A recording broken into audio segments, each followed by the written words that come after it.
Yes, hello guys. Welcome po sa aking channel. Kung bago ka pa lamang dito, huwag po natin kalimutan mag-like and subscribe and hit the notification bell para ma-update po tayo sa aking mga next na video. And for today's tutorial, ituro ko po sa inyo kung paano po tayo mag-delete ng ating mga TikTok account. So kung gusto niyo po malaman guys, panoorin niyo lamang po itong video na ito. So guys, punta po tayo sa 3 dots. Click niyo po yun. Ito siya guys. Tap niyo lang po iyan. And then, setting and privacy. Tap niyo po iyan.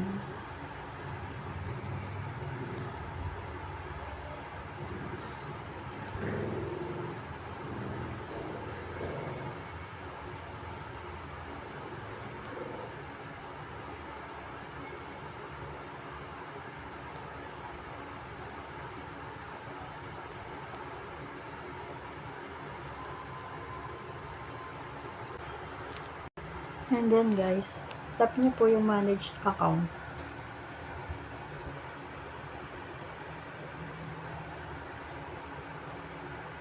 Tap niyo po yan. And then dito guys, i-click niyo lang po itong deactivate or delete account.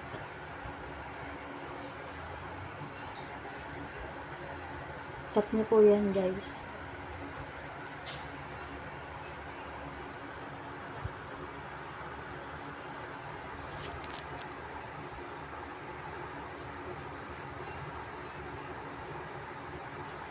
And then guys, kapag gusto niyo pong i-deactivate, ito lang po yung itatap niyo. Kung i-deactivate niyo lang po yung account niyo sa TikTok, yan lang po. Pero kung i-delete account niyo po, ito po yung i-click niyo guys, delete account. So guys, tap po natin yan.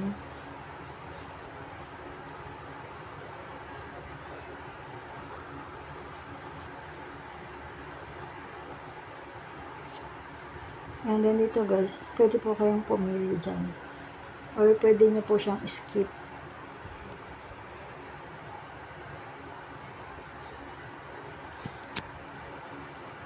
Tap nyo po yung skip.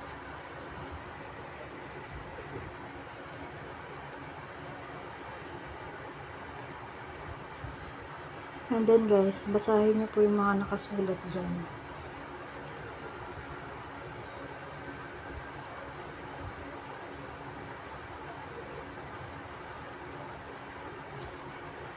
Kung gusto nyo pong i-delete, tap nyo lang po ito.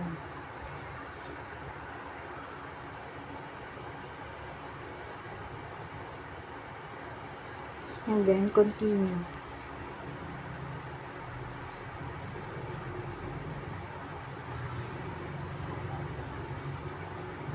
And then, basahin nyo na lang po ulit yan guys. And then, pag okay na po kayo, tap nyo lang po ito.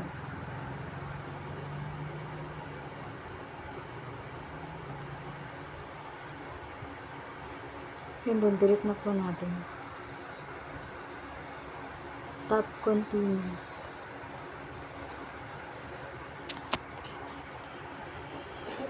And then guys, basahin nyo na lang po ulit yung mga nakalagay dyan. Kung gusto nyo na po i-delete, tap nyo lang po yung continue.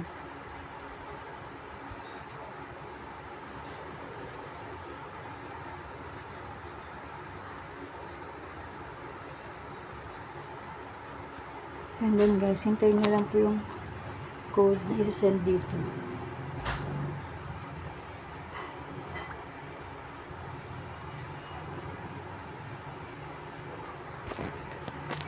Lagay nyo lang po dyan yung code na ibibigay sa inyo.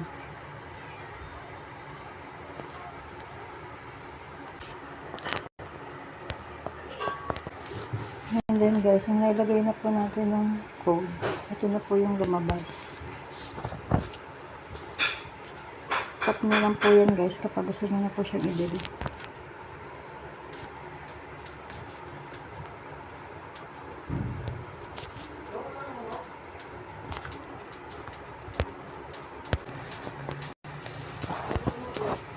tap continue guys.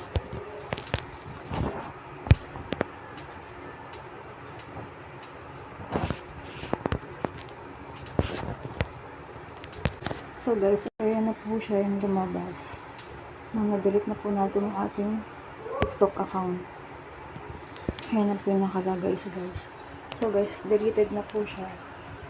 So sana guys, kung may natutunan po kayo, huwag po natin kalimutan mag-subscribe. Salamat guys. Ingat.